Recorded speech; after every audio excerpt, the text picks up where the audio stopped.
केंद्र सरकार द्वारा बजट प्रस्तुत किया गया है। आज उसी संदर्भ में आप सभी से भी बातचीत करना है। विश्व के सर्वाधिक लोकप्रिय नेता 140 करोड़ भारतीयों के सपनों को पूरा करने वाले माननीय प्रधानमंत्री आदरणीय नरेंद्र मोदी जी के दूरदर्शी नेतृत्व में प्रस्तुत विकसित भारत बजट 2025 देश का आर्थिक सशक्तिकरण और समावेशी विकास का ऐतिहासिक दस्तावेज। यह बजट केवल मध्यम वर्ग, किसानों, युवाओं और महिलाओं को सशक्त बनाने के लिए समर्पित है, बल्कि निवेश, विनिर्माण, कृषि, निर्यात और बुनियादी ढांचे को गति देने वाला भी है। हम सर्वप्रथम आदरणीय प्रधानमंत्री आदरणीय नरेंद्र मोदी जी और माननीय वित्त मंत्री श्रीमती निर्मला सीतारमण जी का हार्दिक आभार व्यक्त करते हैं, जिन्होंने देश की जनता के हितों को सर्वोपरि रखते हुए ऐतिहासिक बजट प्रस्तुत किया है।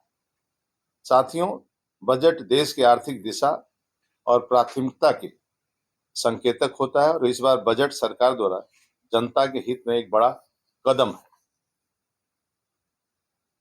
इस बजट में सरकार जो कदम जिसकी सर्वाधिक प्रशंसा हो रही है और जिसके कारण देश मध्यम वर्ग में खुशी का एक लहर उठी है, वह है आयकर में राहत। नए टैक्स व्यवस्था में 12 लाख रुपए तक आय पर अब कोई टैक्स नहीं है। इसी प्रकार किसानों के लिए प्रधानमंत्री धन्य धान्य कृषि योजना 100 जिलों को लाभ मिलेगा, जिससे 1,70,00,000 किसान लाभान्वित होंगे। सरकार द्वारा शुरू किए जाने वाले दलहन आत्मनिर्भर मिशन व कपास उत्पादक मिशन से किसानों की आमदनी बढ़ेगी। किसान क्रेडिट कार्ड की लिमिट 3 लाख से बढ़ाकर 5 लाख किया गया है। उद्यमिता और एमएसएमई से समर्थन के लिए सरकार निरंतर कदम उठा रही है। सूक्ष्म लघु उद्यमों के लिए ऋण सीमा को 5 करोड़ से 10 करोड़ किया गया है। स्टार्टअप हेतु ऋण सीमा को 10 करोड़ से बढ़ाकर 20 करोड़ किया गया है। नई योजना में पहली बार उद्यमी बनने वाले महिलाओं SC/ST को 2 करोड़ तक का टर्म लोन सरकार द्वारा उपलब्ध कराया गया है। शिक्षा, किसानों और ग्रामीणों के लिए किसान क्रेडिट कार्ड हो गया। प्रधानमंत्री फसल बीमा योजना का विस्तार किया गया है। ग्राम सड़क योजना के लिए बजट बढ़ाया गया है। हमारे एमएसएमई सेक्टर में रास्ते के सस्ते लोन की व्यवस्था, स्टार्टअप को कर छूट का विस्तार, स्किल डेवलपमेंट और अप्रेंटिसशिप योजनाओं के लिए भी अधिक बजट है। शिक्षा और स्वास्थ्य, नए मेडिकल कॉलेज, इंजीनियरिंग कॉलेजों की स्थापना, डिजिटल एजुकेशन के लिए अधिक फंडिंग और स्वास्थ्य बीमा योजना की बढ़ोतरी। इसी तरह यह बजट आर्थिक सशक्तिकरण, समावेशी विकास और भविष्य के भारत के विजन को आगे बढ़ाने वाला है। महिला और सामाजिक कल्याण के लिए महिला उद्यमियों को सस्ते ऋण की सुविधा, आंगनबाड़ी और मातृत्व योजनाओं के लिए अधिक फंडिंग, नई हाईवे रेलवे परियोजना, सस्ते मकानों के लिए प्रधानमंत्री आवास योजना का विस्तार, मेट्रो रेलवे सुविधाओं का विस्तार, बिहार और पूर्वोत्तर राज्यों के लिए विशेष प्रावधान, डिजिटल और हरित अर्थव्यवस्था के लिए ईवी इलेक्ट्रिक वाहन और सब्सिडी, हरित ऊर्जा परियोजनाओं को बढ़ावा। ये बजट मध्यम निम्न वर्गों के राहतकारी बनाया जा रहा है, जिससे करदाताओं को बचत का अवसर मिलेगा और आर्थिक विकास को गति मिलेगी। मोटा मोटा आपके सामने मैं प्रस्तुत किया हूं और आपने अपने आप देखा है कि पिछले 10 वर्षों में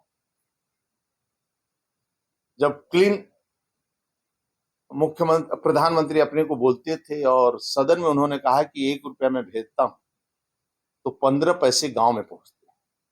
आज आदरणीय मोदी जी के शासन काल में और आप देखते थे नारा लगता था कि गरीबी मिटाओ, लेकिन गरीबी नहीं मिटी। लेकिन आज मैं कह सकता हूं कि आदरणीय प्रधानमंत्री आदरणीय नरेंद्र मोदी के नेतृत्व में पिछले 10 वर्षों में 25 करोड़ लोग गरीबी को परास्त करके आगे बढ़े, आज वो ताकत बढ़े। क्योंकि जमीनी को समझने वाले और गरीब परिवार से जन्म लेने वाले ऐसे प्रधानमंत्री देश का नेतृत्व करते हैं। गरीब का दुख और मिडिल क्लास के लोगों को सपनों को साकार, क्योंकि जज्बा है आदरणीय प्रधानमंत्री में, इसलिए उन्होंने कहा जो बारिश के समय प्लास्टिक के छत के नीचे रहते थे और ऐसे लोगों को किसी योजना का लाभ नहीं मिलता था, ऐसे 4 करोड़ लोगों को पक्का मकान बनाने का किसी ने काम किया तो आदरणीय नरेंद्र मोदी ने। आप देखे होंगे बहनें जो बरसात में शौच की इंतजार करती थीं और बीमारी हो जाती थी, ऐसी बहनों के लिए, परिवार के लिए 12 करोड़ शौचालय बनाने का किसी ने काम किया, अपने पैरों पर खड़ा था आदरणीय नरेंद्र मोदी ने। इसी तरह मीडिया और सोशल मीडिया में ज्यादा चर्चा होती थी और हो रही है। घर घर नल कनेक्शन देने का काम किसी ने किया। 16 करोड़ लोगों को घरों में नल का कनेक्शन नहीं था।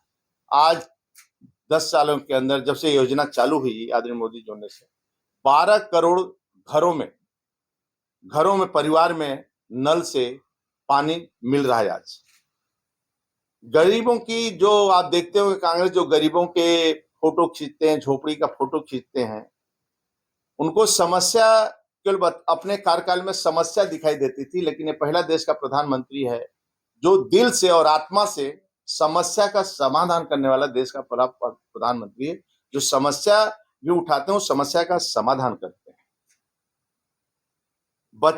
बचत भी करते हैं और विकास भी करते हैं उसका, और डायरेक्ट बेनिफिट के माध्यम से आज कई योजनाओं का लाभ खाते में सीधे योजनाओं का लाभ जाता है। अब 1 रुपया नहीं, यदि 12,000 किसान सम्मान निधि 6,000 सभी मतलब सभी योजनाओं का लाभ सीधे किसान के अकाउंट में जाता है।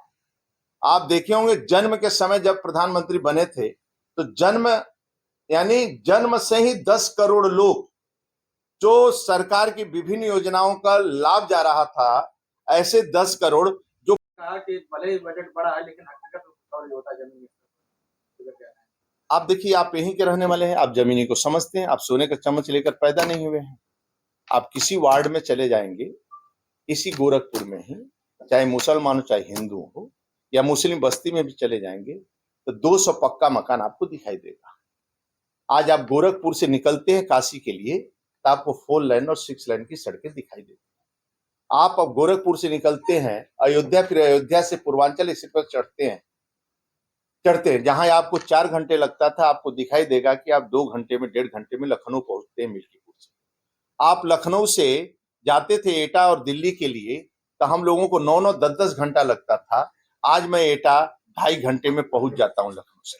तो ये आमूलचूल परिवर्तन, और 3 आप देख ही रहे हैं राज्य के अंदर। तो मैं देखता हूं कि जो हकीकत है, आप जमीनी आदरणीय प्रधानमंत्री आदरणीय नरेंद्र मोदी जी, राज्य के अंदर आदरणीय मुख्यमंत्री योगी आदित्यनाथ जी जमीन से जुड़े हुए हैं और जमीन से और दिल से समस्या का समाधान करते हैं। मैं गरीबों के साथ खेलता नहीं हूँ, गरीबों की समस्या का समाधान करना है।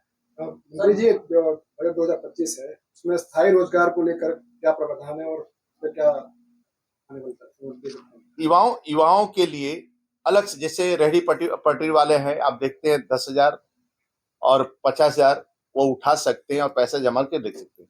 5 लाख भी अभी छोटे छोटे लोगों को 5 लाख बिना गारंटी का लोन है, 10 लाख है। अभी आपने देखा कि 10 करोड़ से बढ़ाकर 20 करोड़ किया गया है। इसी कारण स्टार्टअप के इसके माध्यम से नौजवान रोजगार भी पा रहे हैं और रोजगार दे भी रहे हैं। आज देश के अंदर जो लोग, हमारे देश के अंदर, आप पूरी दुनिया के अंदर, जिसके कारण मेरा नाम हो रहा है और लोगों को बड़े पैमाने पर और लोगों को लोन भी मिल रहा है, और जिसके कारण अपने खड़ा भी अपने पैरों पर हो रहा है। अब तुष्टीकरण की राजनीति नहीं होती है, संतुष्टिकरण की राजनीति, यानी रोजगार भी और सभी प्रकार के लोगों का सुविधा दी जाए।